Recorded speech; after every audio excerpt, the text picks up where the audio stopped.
தேர்தல் நடத்தை விதிமுறைகள் அமலுக்கு வந்ததால் அதிகாரிகள் நடவடிக்கை. சுவரொட்டிகள், பேனர்கள் அகற்றம். எம்எல்ஏ அலுவலகங்கள் பூட்டி சீல் வைப்பு.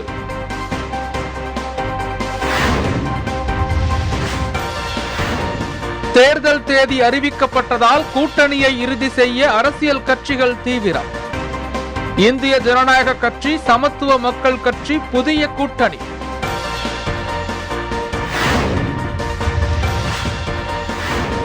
விவசாயியிடம் நெல்லை கொள்முதல் செய்ய லஞ்சம் பெற்ற ஊழியர்.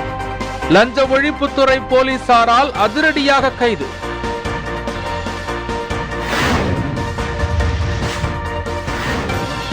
செங்கல்பட்டு அருகே புதிய கல்குவாரிக்கு அரசு அனுமதி. நிலத்தடி நீர் பாதிப்பதாக கூறி லாரிகளை சிறைபிடித்து கிராம மக்கள் போராட்டம். சென்னை, மதுரை, விழுப்புரம் உள்ளிட்ட தமிழகத்தின் பல்வேறு பகுதிகளில் அதிகாலை கடும் பனிப்பொழிவு. பனிமூட்டத்தால் வாகன ஓட்டிகள் அவதி.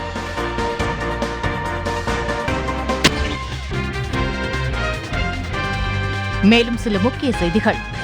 தமிழகம் முழுவதும் 3வது நாளாக வேலை நிறுத்தத்தில் ஈடுபட்டுள்ள போக்குவரத்து தொழிலாளர்களை பேச்சுவார்த்தைக்கு வருமாறு தொழிலாளர் நல ஆணையம் அழைத்துள்ளது.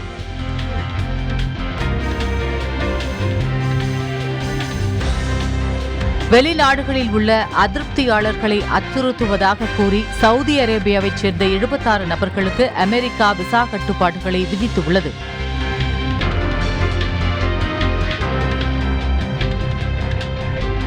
உலகம் முழுவதும் கொரோனாவால் பாதிப்பு அடைந்தோர் எண்ணிக்கை 11.39 கோடியை கடந்துள்ளது.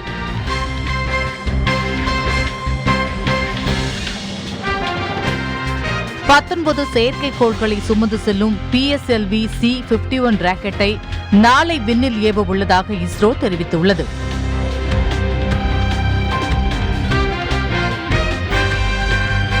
குளிர்காலம் முடிந்ததும் பெட்ரோல், டீசல் விலை குறைய வாய்ப்பு உள்ளது என பெட்ரோலியத்துறை அமைச்சர் தர்மேந்திர பிரதான் தெரிவித்துள்ளார்.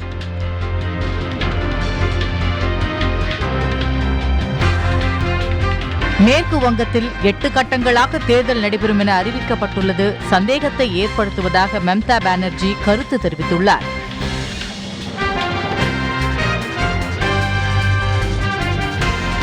கேரளாவில் அரசு உதவி பெறும் பள்ளி ஆசிரியர்கள் அரசியலில் ஈடுபட தடை விதித்து அம்மாநில உயர்நீதிமன்றம் உத்தரவிட்டுள்ளது.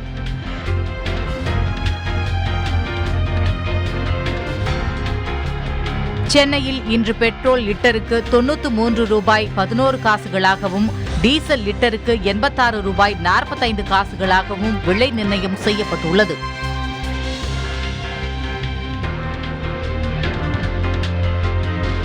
அதிரடி பேட்ஸ்மேனான யூசுப் பதான் அனைத்து வகையான கிரிக்கெட் போட்டிகளில் இருந்தும் ஓய்வு பெறுவதாக அறிவித்துள்ளார்.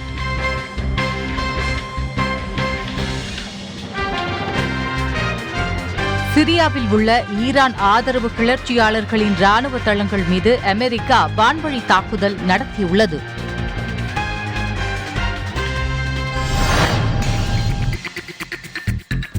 தமிழக சட்டப்பேரவை தேர்தல் வரும் ஏப்ரல் மாதம் 6ஆம் தேதி நடைபெறும் என தலைமை தேர்தல் ஆணையம் அறிவித்ததை தொடர்ந்து தேர்தல் விதிமுறைகள் அமலுக்கு வந்துள்ளன. தமிழகம், கேரளா, புதுச்சேரி, அசாம், மேற்கு வங்கம் ஆகிய 5 மாநிலங்களுக்கான சட்டப்பேரவை தேர்தல் தேதியை தலைமை தேர்தல் ஆணையர் சுனில் அரோரா அறிவித்தார். தமிழகத்தில் உள்ள 234 தொகுதிகளுக்கும் புதுச்சேரியில் உள்ள 30 தொகுதிகளுக்கும் ஒரே கட்டமாக ஏப்ரல் 6ஆம் தேதி தேர்தல் நடைபெறும் என தெரிவிக்கப்பட்டுள்ளது.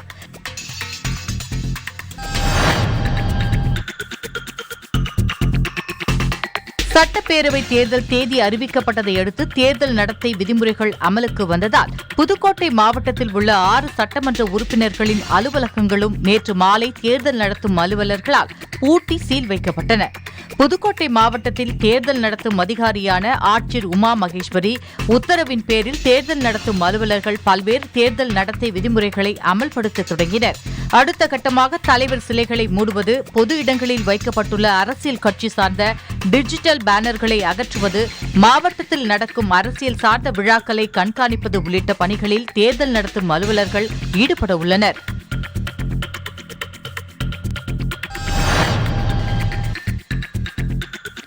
ஆம்பூரில் தேர்தல் விதிமுறை அமலுக்கு வந்த நிலையில் சாலையில் ஒட்டப்பட்டு இருந்த சுவரொட்டிகள் மற்றும் பேனர்களை விடிய விடிய ஆம்பூர் நகராட்சி மற்றும் வருவாய்த்துறை அதிகாரிகள் அகற்றினர். திருப்பத்தூர் மாவட்டம் ஆம்பூர் புறவழிச்சாலை, பேருந்து நிலையம், பூக்கடை பஜார், மோட்டுக்கொல்லை, காதர்பேட்டை உள்ளிட்ட பகுதிகளில் ஆம்பூர் நகராட்சி ஊழியர்களும் கிராம நிர்வாக அலுவலர்கள் மற்றும் ஊழியர்கள் ஆம்பூர் நகர பகுதி முழுவதும் வைக்கப்பட்ட பேனர்கள் மற்றும் சாலையில் ஒட்டப்பட்ட சுவரொட்டிகளை அகற்றினர். தொடர்ந்து இரவு முழுவதும் பல்வேறு பகுதிகளுக்கு சென்று ஆய்வு மேற்கொண்டனர்.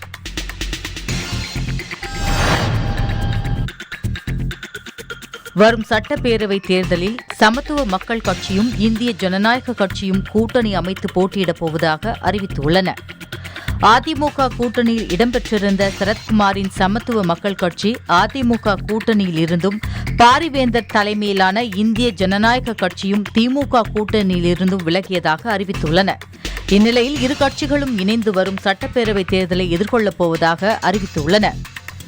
இதுகுறித்து சமத்துவ மக்கள் கட்சித் தலைவர் சரத்குமாரும் இந்திய ஜனநாயக கட்சித் தலைவர் ரவி பச்சமுத்துவும் கூட்டாக வெளியிட்டுள்ள அறிக்கையில், மாற்றத்திற்கான முதன்மை அணியாக அகில இந்திய சமத்துவ மக்கள் கட்சியும் இந்திய ஜனநாயக கட்சியும் கூட்டாக சேர்ந்து பொதுத் தேர்தலை சந்திக்க உள்ளதாகவும், தமிழகத்தில் மாற்றத்தை ஏற்படுத்தவும், மக்களின் வாழ்க்கை தரத்தை உயரவும், இந்திய அளவில் முதன்மை மாநிலமாக தமிழகத்தை முன்னேற்றவும் இந்த கூட்டணி மாற்றத்திற்கான முதன்மை அணியாக செயல்படும் என்று தெரிவித்துள்ளனர். சட்டப்பேரவைத் தேர்தலில் எங்கள் கொள்கையை ஏற்கக்கூடிய எந்த கட்சி வந்தாலும் கூட்டணியில் சேர்த்துக் கொள்ள தயாராக இருப்பதாகவும் 234 தொகுதிகளிலும் போட்டியிட உள்ளதாகவும் அவர்கள் தெரிவித்தனர்.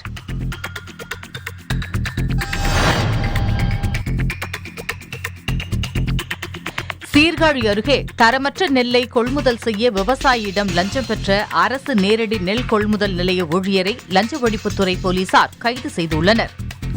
மயிலாடுதுறை மாவட்டம் சீர்காழி அருகே கொண்டல் கிராமத்தில் அரசு நேரடி நெல் கொள்முதல் நிலையம் இயங்கி வருகிறது. இங்கு தேனூர் பகுதியைச் சேர்ந்த விவசாயி துரைக்கண்ணு 172 மூட்டை நெல்லை விற்பனைக்கு கொண்டு வந்துள்ளார்.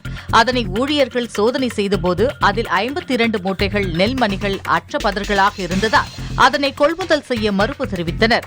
அனைத்து நெல் மூட்டைகளையும் கொள்முதல் செய்ய 7000 ரூபாய் லஞ்சம் பேரம் பேசப்பட்டதாக கூறப்படுகிறது. இதுகுறித்து தகவல் அறிந்த லஞ்ச ஒழிப்புத்துறை போலீசார் மாறுவேடத்தில் கொண்டல் நெல் கொள்முதல் நிலையம் வந்தனர். விவசாயியிடம் நெல் கொள்முதல் நிலைய ஊழியர் இளங்கோவன் பணத்தை வாங்கிய போது லஞ்ச ஒழிப்பு போலீசார் அவரை கைது செய்தனர்.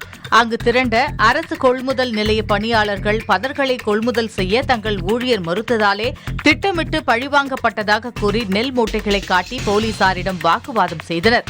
ஆனால் அதனை ஏற்க மறுத்த லஞ்ச ஒழிப்பு போலீசார் இளங்கோவனை கைது செய்தனர்.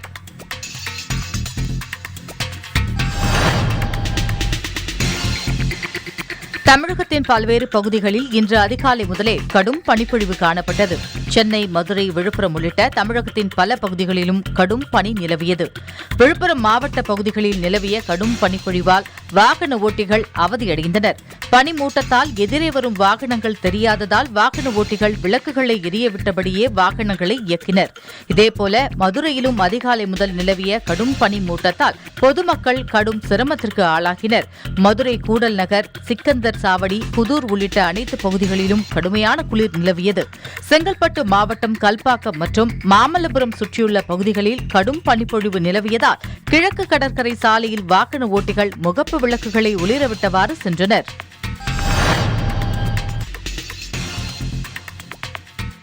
செங்கல்பட்டு மாவட்டம் குன்னத்தூரில் புதிதாக அமைக்கப்பட்டுள்ள கல்குவாரிக்கு எதிர்ப்பு தெரிவித்து கடந்த 1 மாத காலமாக தச்சூர், நீலமங்கலம், குன்னத்தூர், கீழ்பட்டு, பேக்கரணை ஆகிய கிராமங்களைச் சேர்ந்த மக்கள் போராட்டத்தில் ஈடுபட்டு வந்தனர்.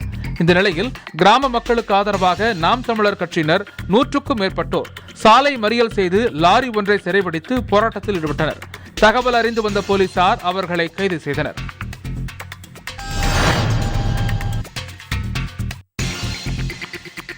அவிநாசியில் உள்ள நல்லாறு பகுதியில் 4.6 கோடி ரூபாய் மதிப்பீட்டில் புனரமைப்பு பணிகள் துவங்கியுள்ளன.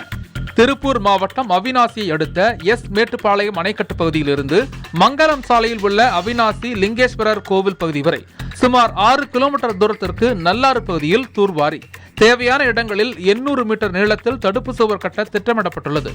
இதற்காக 4.6 கோடி ரூபாய் நிதி ஒதுக்கீடு செய்யப்பட்டு புனரமைப்பு பணிகள் துவங்கி இருக்கின்றன. திருப்பூர் மாவட்ட பொதுப்பணித்துறை மூலம் இந்த புனரமைப்பு பணி மேற்கொள்ளப்படுகிறது. நல்லாறு பகுதியில் புதர்கள் மண்டி உள்ள பகுதிகளை அகற்றி சுத்தப்படுத்தி தேவையான இடங்களில் தூர்வாரி நல்லாற்றில் வெள்ளம் தடையின்றி செல்லும் வகையில் இப்பணி மேற்கொள்ளப்படுகிறது. இந்த புனரமைப்பு பணியை 4 மாதங்களுக்குள் முடிக்க திட்டமிடப்பட்டுள்ளதாக பொதுப்பணித்துறை அதிகாரிகள் தெரிவித்தனர்.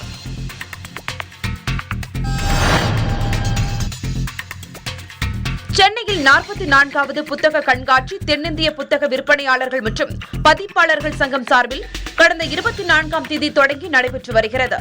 இந்த ஆண்டு கொரோனா தொற்று காரணமாக சற்று தாமதமாக தொடங்கியுள்ள கண்காட்சி மார்ச் 9ஆம் தேதி வரை நடைபெறுகிறது. புத்தக கண்காட்சியில் பொதுமக்கள் ஆவலுடன் புத்தகங்களை வாங்கி வருகின்றனர்.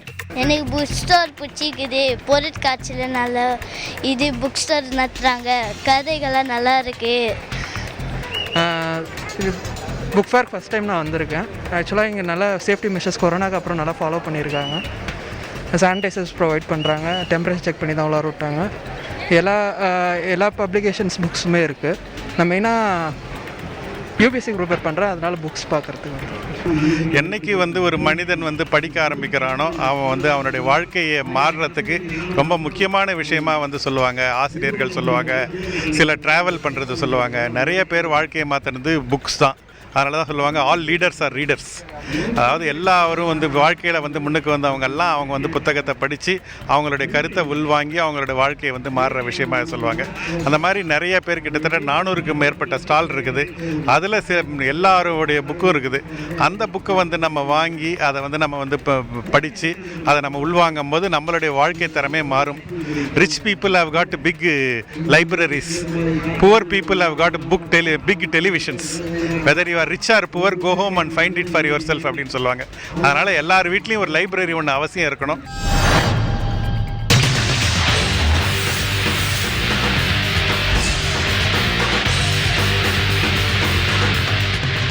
பல பிரச்சனைகள் இருக்கிறது. அதில் முக்கியமான 2 பிரச்சனைகள், ஒன்று வேலை வாய்ப்பு, இன்னொன்று விலைவாசி உயர்வு. பெட்ரோல் 90 தாண்டி 100 நோக்கி போயிட்டு இருக்குது. சம்பளமும் மிக குறைவாக இருக்கும்போது எல்லாமே விலை ஏறும்போது எங்களால் சமாளிக்க முடியாது. சமையல் எரிவாயு இன்றைக்கு மானியங்களும் இல்லாமல் அதிக விலைக்கு விற்கப்பட்டு வருகிறது. அதேமாதிரி பெட்ரோல் விலை, டீசல் விலை அதிகமாக உயர்ந்துள்ளது. டீசல் விலை, பெட்ரோல் விலை அதிகமாக உயர்ந்த காரணத்தினால் அத்தியாவசிய பொருட்களோட விலையும் அதிகமாக விலையேற்றத்துக்கு உள்ளாகுது. இதை சாதாரண மக்கள் மிகவும் பாதிக்கப்பட்டுள்ளார்கள். நாங்கள் போட்டது தான் சட்டம் அப்படின்னா மக்களை கேட்டு எதுவுமே நீங்கள் முடிவு பண்ண மாட்டீங்களே. மக்களுடைய ஓட்டு மட்டும் வேணும் உங்களுக்கு, மக்களுடைய வரி வேணும், எல்லாமே மக்களது வேணும். ஆனால் மக்களுடைய கருத்தை கேட்டு நீங்கள் ஆட்சி பண்ண மாட்டீங்களா? மக்கள் பிரச்சனை இல்லை, அரசியலை தான் முக்கியமாக கருதுறாங்க. மக்கள் சேவையை பற்றி யாரும் முக்கியமாக கருதலை. மக்களுக்காக வேண்டிய என்ன செய்ய வேண்டுமோ இந்த சர்க்காரம் ஏதோ பொது தொண்டு எடுக்கலை. கூலி செய்கிறேன் நான். கூலி செஞ்சு இப்போ பார்த்தீங்கன்னா ஒரு நாளைக்கு 300 ரூபாய் எனக்கு கூலினா 100 ரூபாய்க்கு பெட்ரோல் போட்டு போகிறேன். மறுநாள் போகிறதுக்குள்ளே அது காலி ஆகிடுது. பெட்ரோலுக்கே இப்படி போனால் மீதி இருக்கிற ஒரு 150க்கு காய்கறிகள், இன்னும் அத்தியாவசிய தேவைகள், வீட்டுக்கு தேவையானது, இன்னும் குழந்தைகள் படிப்பு செலவுக்கு தேவையானது, இப்படி எல்லாத்துக்குமே நெருக்கடி கொடுத்துட்டு யார் மட்டும் வாழ்ந்துட்டு இருக்கிறான்? இருக்கிறதெல்லாம் தனியார் மயமாயிருச்சு. பெட்ரோல் விலை என்னென்ன இருக்குது இன்னைக்கு 95 ரூபா வாங்குறாங்க ஒரு லிட்டருக்கு. டீசல் விலை ஏறிடுச்சு. பெட்ரோல் டீசல் விலை ஏற்றினீங்கன்னா இருக்க பொருள்லாம் விலை ஏறிடுச்சு. முடிஞ்சு எல்லாத்தையுமே பொது உடைமை ஆக்கிட்டா தனியார் மயமாகிறது. ஒரே ஒரு முதலாளிக்கு உண்டு கொடுத்து வாழ்கிறதுக்கு பதிலாக எல்லா மக்களும் நல்லா இருப்பாங்க. வர்றவங்க வாங்குறது சிறப்பாக குறைவான காசுக்கு வாங்க முடியல. அவங்க அதிகமான விலைக்கு விற்கிறதால குறைஞ்ச பொருளை வாங்குறாங்க. கொஞ்சம் கொஞ்சமாக வாங்குறாங்க. 1 கிலோ வாங்குறவங்க 1/4 கிலோ வாங்குறாங்க. பொது சாமானியப்பட்ட மக்களுக்கு உள்ள பெரிய பிரச்சனைன்னு கேட்டிங்கனாக்கா பெட்ரோல் டீசல் விலை உயர்வு, விலைவாசி உயர்வு எல்லாமே தலைக்கு மேலே தான் போயிட்டுருக்கு. இப்படி இருக்கிற காலகட்டத்தில் மக்கள் இன்னும் பெரிய செலவில் வரணும், எதுவும் செய்யணும், மக்கள் நல்லது நடக்கணும் அப்படின்னு நினச்சாக்கா ஆட்சி மாற்றம் ஏற்படணும்.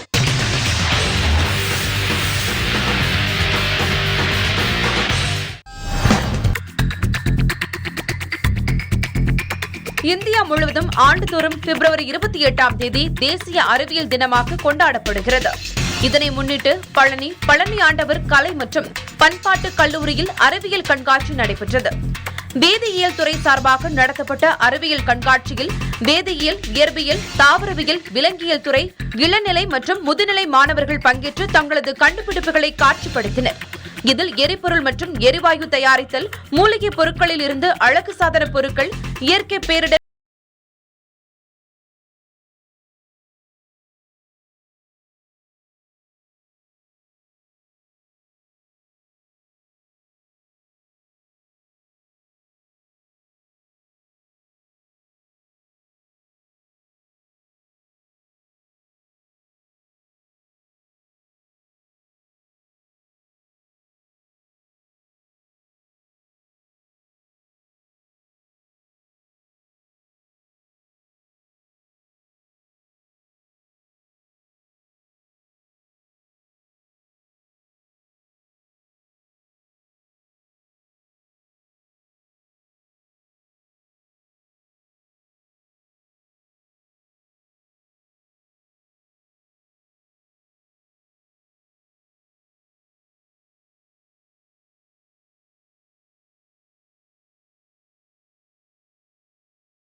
வட்டார அலுவலர், வனத்துறை அதிகாரிகள் உள்ளிட்டோரிடம் மனு கொடுத்து ஏமாந்து போனதுதான் மிச்சம் என வேதனை தெரிவிக்கின்றனர். இக்கிராமத்தில் சுமார் 2 கிலோமீட்டர் தூரத்திற்கு தார் சாலையை அமைத்து கொடுத்தால் தாங்கள் படும் சிரமத்திற்கு தீர்வு கிடைக்கும் என்பதே தரைக்காடு கிராம மக்களின் எதிர்பார்ப்பாக உள்ளது.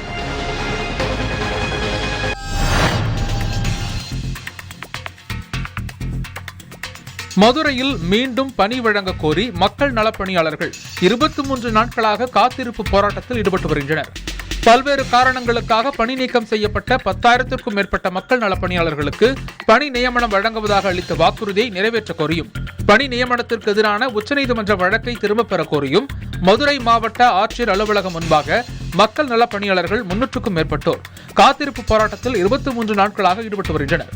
இந்நிலையில் கோவில்பட்டியைச் சேர்ந்த தமிழரசன் என்ற மக்கள் நலப்பணியாளர் தனக்கு பணி வழங்க கோரி திடீரென ஆட்சியர் அலுவலகம் முன்பு உள்ள வேப்ப மரத்தில் ஏறி தற்கொலை செய்து கொள்ளப் போவதாக கூறியதோடு தங்கள் வாழ்க்கையை தமிழக அரசு அழித்துவிட்டதாகவும் நடுத்தெருவில் நிறுத்திவிட்டதாக கூறியும் கதறினார். தகவல் அறிந்து சம்பவ இடத்திற்கு விரைந்து வந்த தீயணைப்புத் துறையினர் அவரை பத்திரமாக மீட்டனர்.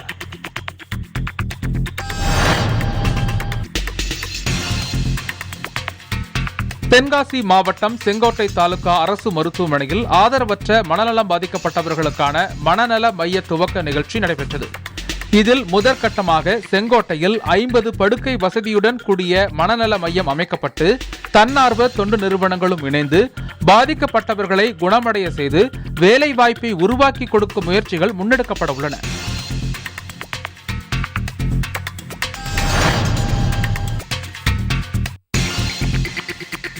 மதுரை மாவட்டம் உசிலம்பட்டி கோட்டாட்சியர் அலுவலகத்தில் மாநில குழந்தைகள் உரிமைகள் மற்றும் பாதுகாப்பு ஆணையத்தின் சார்பில் பெண் சிசு கொலைகளை தடுப்பது தொடர்பாக உசிலம்பட்டி கோட்டாட்சியர் ராஜ்குமார், குழந்தை பாதுகாப்பு கூடுதல் காவல் கண்காணிப்பாளர் வனிதா முன்னிலையில் கிராம நிர்வாக அதிகாரிகள் உட்பட அலுவலர்களுடன் ஆய்வுக் கூட்டம் நடைபெற்றது. இதில் கலந்து கொண்டு பேசிய குழந்தைகள் உரிமைகள் மற்றும் பாதுகாப்பு ஆணைய உறுப்பினர் முனைவர் ராமராஜ், மக்களிடையே விழிப்புணர்வை ஏற்படுத்தினால் மட்டுமே இந்த பிரச்சனைக்கு தீர்வு காண முடியும். ஆதலால் முதற்கட்டமாக கிராமப்புற குழந்தைகள் பாதுகாப்பு குழுவில் துவங்கி மாநகராட்சி குழந்தைகள் பாதுகாப்பு குழு வரை அனைத்து அதிகாரிகளும் ஒன்றிணைந்து விழிப்புணர்வு ஏற்படுத்த முடிவெடுக்கப்பட்டுள்ளதாகவும், குழந்தைகள் மீதான குற்றங்களில் ஈடுபடுவோர் மீது கடும் நடவடிக்கைகள் எடுக்கப்படும் எனவும் ராமராஜ் பேட்டியளித்தார். இந்த குழந்தை பாதுகாப்பை எப்படி நடைமுறைப்படுத்த வேண்டும் என்பதற்கான அறிவுறுத்தல்கள் வழங்கப்பட்டிருக்கின்றன. குழந்தை பாதுகாப்பு குழுக்கள் திறம்பட செயல்பட்டால் நிச்சயமாக சிசு கொலை மட்டுமல்ல, கருக்கொலை, குழந்தைகளுக்கு எதிரான குற்றங்கள் அனைத்தையும் நிச்சயமாக தடுக்க முடியும் என்று தமிழ்நாடு குழந்தை உரிமைகள் பாதுகாப்பு ஆணையம் கருதுகிறது. குழந்தை உரிமைகள் பாதுகாப்பு ஆணையம் தமிழகத்தில் எந்த பகுதியில் குழந்தைகளுக்கு எதிரான குற்றங்களோ மற்றும் எந்த நிகழ்வுகளும் நடைபெற்றாலும் தலையிட்டு தக்க நடவடிக்கைகளை எடுக்கும் என்று உறுதியளிக்கிறது.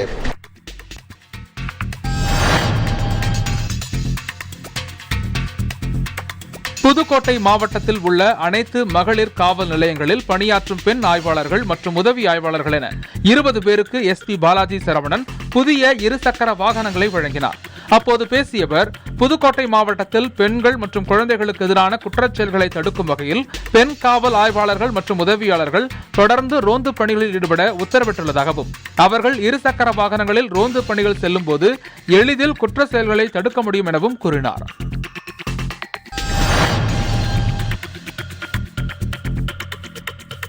தேனி மாவட்ட விவசாயிகள் குறைதீர் கூட்டம் ஆட்சியர் அலுவலக வளர்ச்சி மன்ற அரங்கில் நடைபெற்றது.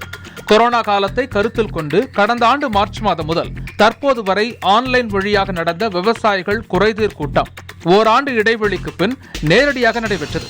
அப்போது விளைநிலங்களை தரிசு நிலங்களாக காண்பித்து கட்டிடங்கள் கட்டப்படுவதை தடுக்க மாவட்ட ஆட்சியர் தலைமையில் தனி குழு அமைத்து தரிசு நில சான்று வழங்குவது குறித்து முடிவு செய்ய வேண்டும் என்று கோரிக்கை வைக்கப்பட்டது. இதற்கு உரிய நடவடிக்கை எடுக்கப்படும் என மாவட்ட ஆட்சியர் உத்தரவளித்தார்.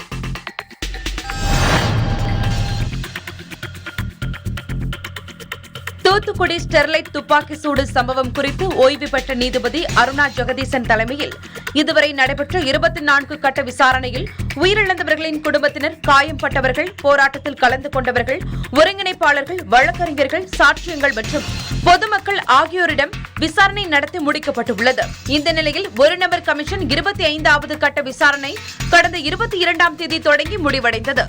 இதையொட்டி ஆணைய வழக்கறிஞர் அருள் வடிவேர் சேகர் செய்தியாளர்களை சந்தித்து பேட்டி அளித்தார். அப்போது விசாரணை கமிஷன் கண்டிப்பாக நடிகர் ரஜினிகாந்திடம் விசாரணை நடத்தும் என தெரிவித்தார்.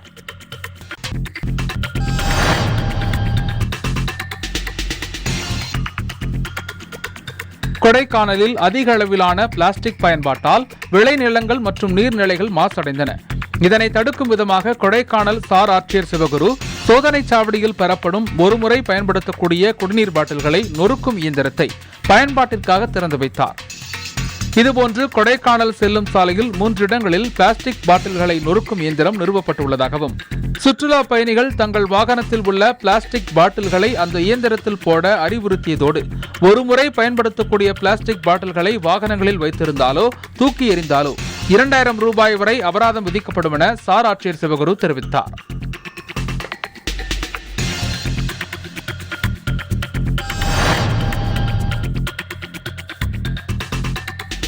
மதுரை மாவட்டம் அழகர்கோவில் அருகே பொய்கை கரைப்பட்டியைச் சேர்ந்தவர் பாலுசாமி. இவர் கடந்த 14 ஆண்டுகளாக இந்தோ திபெத்திய பாதுகாப்பு எல்லைப்படையில் நக்சல் தடுப்பு படையில் வீரராக பணியாற்றி வந்த நிலையில் எதிர்பாராத விதமாக மாவோயிஸ்டுகள் வைத்த கன்னிவெடி வெடித்ததில் பாலுசாமி வீரமரணம் எய்தினார். இந்நிலையில் அவரது உடலை சொந்த ஊருக்கு துணை ராணுவ வீரர்கள் கொண்டு வந்தனர். மாவட்ட ஆட்சியர் அன்பழகன் ராணுவ வீரரின் உடலுக்கு மலரஞ்சலி செய்து பாலுசாமியின் மனைவி ராமலட்சுமியிடம் 20 லட்சம் ரூபாய்க்கான காசோலையை வழங்கி ஆறுதல் கூறினார். பின்னர் அவரது உடலை துணை ராணுவத்தினர் மற்றும் கிராம பொதுமக்கள் மயானத்திற்கு சுமந்து கொண்டு சென்று உடல் எரியூட்டப்பட்டது.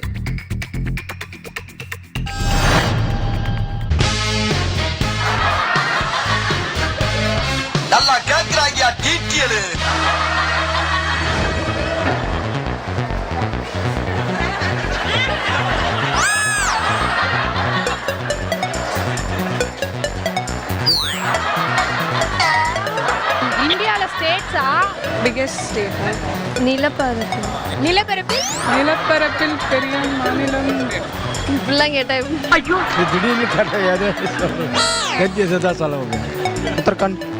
உத்தரப்பிரதேஷ்.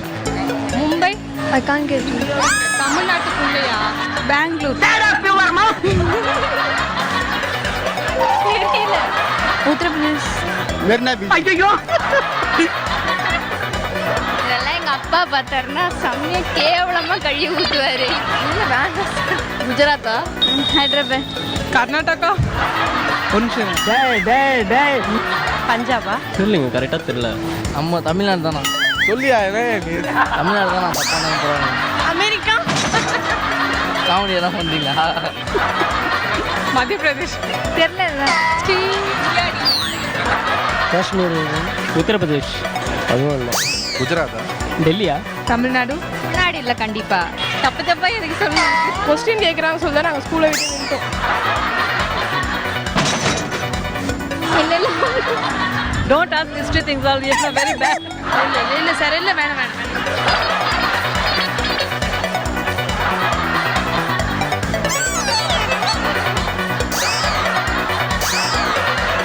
ராஜஸ்தானா?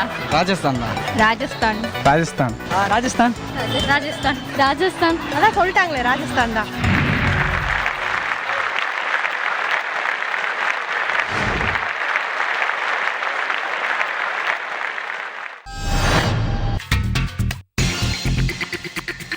திருவள்ளுவர் பல்கலைக்கழகத்தின் கீழ் வேலூர், திருவண்ணாமலை, விழுப்புரம், கடலூர், ராணிப்பேட்டை, திருப்பத்தூர் ஆகிய மாவட்டங்களைச் சேர்ந்த சுமார் 140 கலை மற்றும் அறிவியல் உறுப்பு கல்லூரிகள் இயங்கி வருகின்றன. இதில் பயின்ற மாணவர்களுக்கு வரும் மார்ச் மாதம் 10ஆம் தேதி வேலூரில் பட்டமளிப்பு விழா நடைபெறவுள்ளது. இதில் இந்திய குடியரசுத் தலைவர் மற்றும் தமிழக ஆளுநர் ஆகியோர் கலந்து கொண்டு மாணவர்களுக்கு பட்டங்களை வழங்க உள்ளனர். குடியரசுத் தலைவர் ஹெலிகாப்டர் மூலம் வேலூர் வருகை தர உள்ளதால் முத்தரசி குப்பத்தில் ஹெலிபேட் அமைக்கப்பட உள்ளது. இதற்கான பணிகளை வேலூர் மாவட்ட ஆட்சியர் சண்முக சுந்தரம் உட்பட முக்கிய அதிகாரிகள் நேரில் ஆய்வு மேற்கொண்டனர்.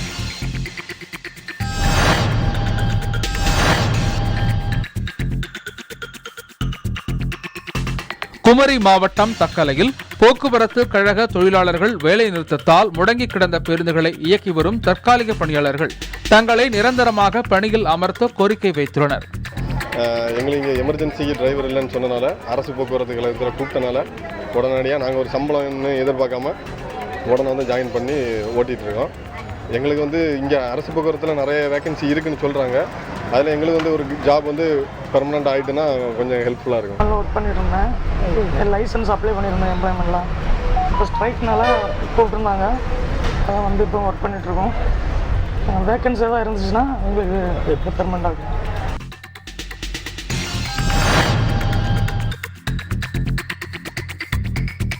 செங்கல்பட்டு மாவட்டம் மாமண்டூர் அருகே திருச்சி சென்னை தேசிய நெடுஞ்சாலையில் டிரைவரின் கட்டுப்பாட்டை இழந்த வாகனம் ஒன்று சாலையில் இருந்த மரத்தில் மோதி விபத்துக்குள்ளானது. இதில் காரில் பயணித்த வின்சென்ட் பாபு, சண்முக சுந்தரம் ஆகிய இருவர் சம்பவ இடத்திலேயே உயிரிழந்தனர். விபத்து ஏற்பட்டதில் முன்பக்கத்தில் இருந்த ஏர்பேக் அதிவேகமாக வெடித்ததில் முன் இருக்கையில் அமர்ந்திருந்த இருவரின் முகமும் சிதைந்து உயிரிழந்தது காவல்துறையின் முதற்கட்ட விசாரணையில் தெரியவந்துள்ளது.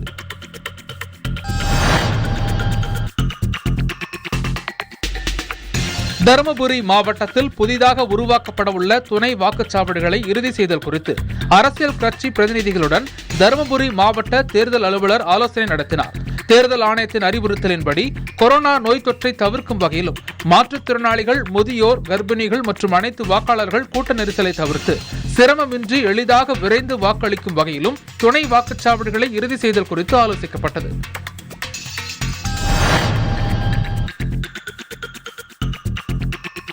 ராமேஸ்வரம் மீன்வளத்துறை அலுவலகத்தில் தமிழக அரசால் நிறைவேற்றப்பட்ட 1983 தமிழ்நாடு கடல் மீன்பிடி ஒழுங்குமுறை சட்டம் ராமநாதபுரம் மாவட்ட கடல் பகுதி முழுவதும் முறையாக அமல்படுத்தப்படாததை கண்டித்தும், கடல் வளத்தை, மீன் இனப்பெருக்கத்தை அடியோடு அழித்து வரும் இரட்டை வலை மீன்பிடிப்புக்கு எதிராகவும், சட்டவிரோத மீன்பிடிப்பிற்கு துணை போகும் மீன்வளத்துறை அதிகாரிகளை கண்டித்தும் பாரம்பரிய மீன்பிடி தொழிலாளர்களும் நாட்டுப்படகு மீனவ அமைப்பினர்களும் தோளில் சவப்பெட்டியுடன் சங்கு ஊதி மீன்வளத்துறை அலுவலகம் முன் காத்திருப்பு போராட்டம் நடத்தினர்.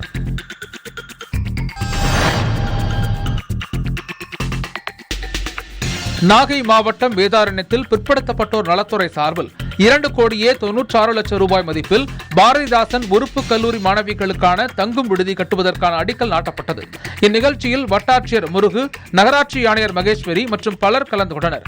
மேலும் கோடியக்கரையில் 40 லட்சம் ரூபாய் மதிப்பிலும், வாய்மேட்டில் 30 லட்சம் ரூபாய் மதிப்பிலும் உதவி கால்நடை மருந்தகத்திற்கு அடிக்கல் நாட்டப்பட்டது.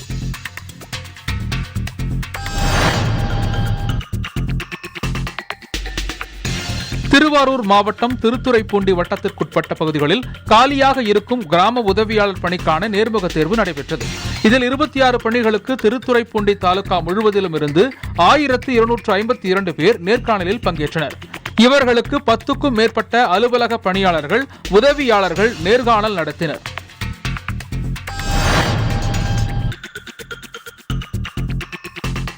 தமிழகத்தில் 7 உட்பிரிவுகளை அடக்கிய ஜாதிகளை ஒருங்கிணைத்து தேவேந்திரகுல வேளாளர் என அறிவிக்க கோரி தமிழக அரசின் பரிந்துரையை ஏற்று மத்திய அரசு நாடாளுமன்றத்தில் அங்கீகரித்து அரசாணை வெளியிட்டது. இதற்கு ஈரோடு மாவட்டம் புதூர் கிராமத்தைச் சேர்ந்த பொதுமக்கள் பிரதமர் மோடிக்கு நன்றி தெரிவித்து பேனர் வைத்திருந்தனர். இந்நிலையில் நள்ளிரவில் அடையாளம் தெரியாத நபர்கள் பேனருக்கு தீ வைத்துள்ளனர். இது தொடர்பாக போலீசார் விசாரணை நடத்தி வருகின்றனர்.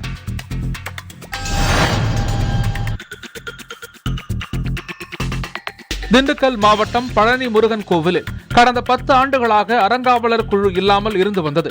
இந்த நிலையில் பழனி முருகன் கோவில் அறங்காவலர் குழு அமைக்க வேண்டும் என்று நீதிமன்றம் உத்தரவிட்டதை அடுத்து பழனி கோவில் அறங்காவலர் குழு உறுப்பினர்களாக திருப்பூரைச் சேர்ந்த அப்புக்குட்டி, திண்டுக்கல் பகுதியைச் சேர்ந்த லதா, சேகர், செல்லமுத்தையா மற்றும் கமலக்கண்ணன் ஆகியோர் உறுப்பினர்களாக பொறுப்பேற்றனர். இதைத் தொடர்ந்து திருப்பூரைச் சேர்ந்த அப்புக்குட்டியை அறங்காவலர் குழு தலைவராக ஒருமனதாக தேர்வு செய்யப்பட்டார்.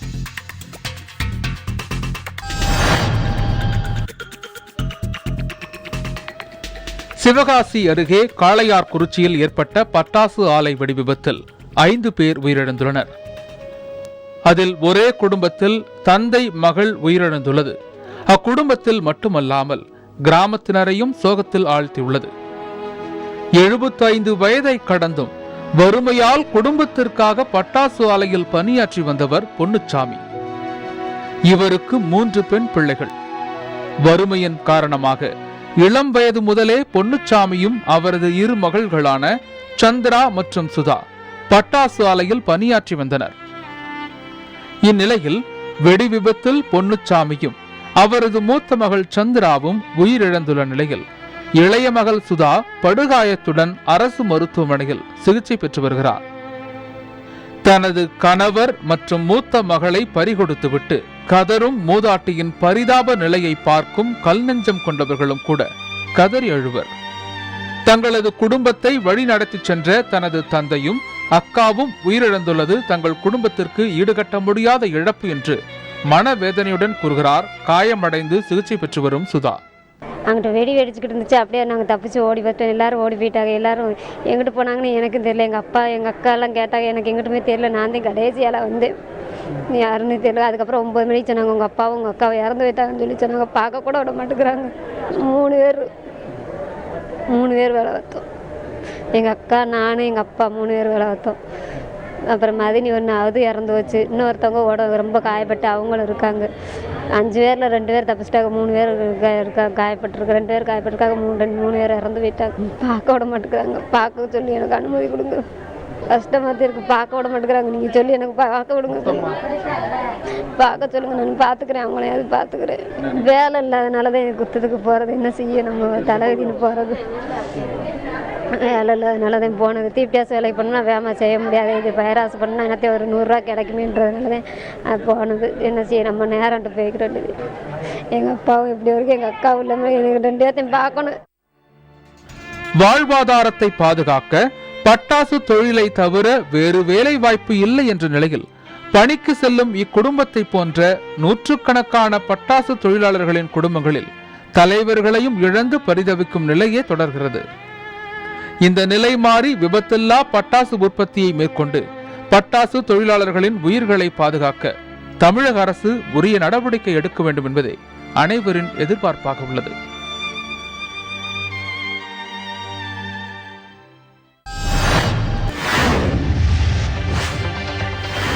அரியலூர் மாவட்டம் ஜெயங்கொண்டம் அருகே உள்ள கங்கை கொண்ட சோழபுரம் வரலாற்று சிறப்பு வாய்ந்த ஆலயத்தில் உள்ள பிரகதீஸ்வரருக்கு மந்திரங்கள் மேளதாளங்கள் முழங்க தீர்த்தவாரி நடைபெற்றது.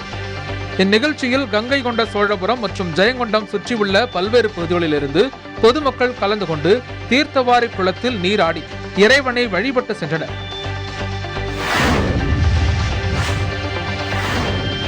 கோவை மாவட்டம் வால்பாறை சுற்றுவட்டார எஸ்டேட் பகுதிகளில் காட்டு யானைகள் நடமாட்டம் அதிகரித்து வருகிறது.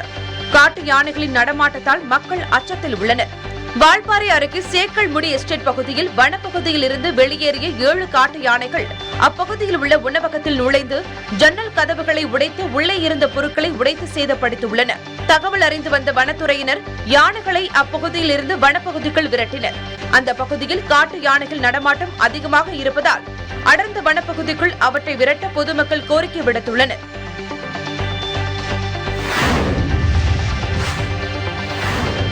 கிருஷ்ணகிரி மாவட்டம் தேன்கனிக்கோட்டை வட்டாட்சியர் அலுவலகம் முன்பாக ஆர்ப்பாட்டம் நடைபெற்றது. விடுதலை சிறுத்தைகள் கட்சியினர் நடத்திய இந்த ஆர்ப்பாட்டத்தில் தாழ்த்தப்பட்ட குடும்பங்களுக்கு இலவச வீட்டுமனை பட்டா வழங்க வேண்டும் உள்ளிட்ட கோரிக்கைகள் வலியுறுத்தப்பட்டது. கோவையில் செய்தியாளர்களை சந்தித்த புதிய தமிழகம் கட்சியின் தலைவர் கிருஷ்ணசாமி, தேவேந்திரகுல வேளாளர்களை பட்டியல் பிரிவிலிருந்து நீக்குவதுதான் முக்கியமே தவிர இடஒதுக்கீட்டை பற்றி கவலை இல்லை என்றார். மேலும் அதிமுக, பாஜக உட்பட எந்த கட்சியுடனும் தற்போது புதிய தமிழகம் கட்சி தொடர்பில் இல்லை என கூறினார்.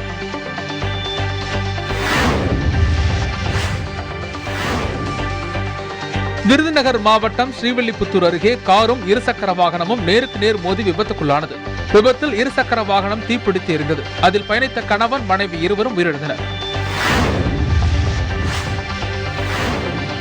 மேட்டூர் சரப்பங்கா நீரேற்று திட்டத்தால் டெல்டா மாவட்டங்கள் பாதிப்படையும் என குற்றம் சாட்டி திட்டத்தை கைவிட வலியுறுத்தி தமிழக காவிரி விவசாயிகள் சங்கத்தினர் மற்றும் விவசாயிகள் மீனமநல்லூரில் குளத்தில் இறங்கி கருப்பு கொடியுடன் போராட்டம் நடத்தினர்.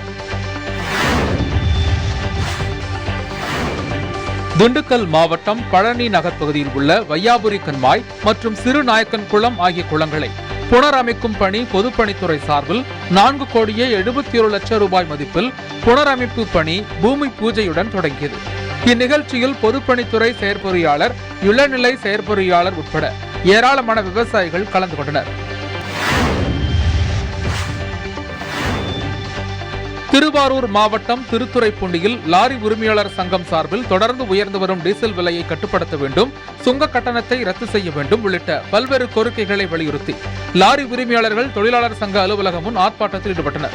இதனால் திருவாரூரில் 600க்கும் மேற்பட்ட லாரிகள் இயங்கவில்லை என கூறப்படுகிறது.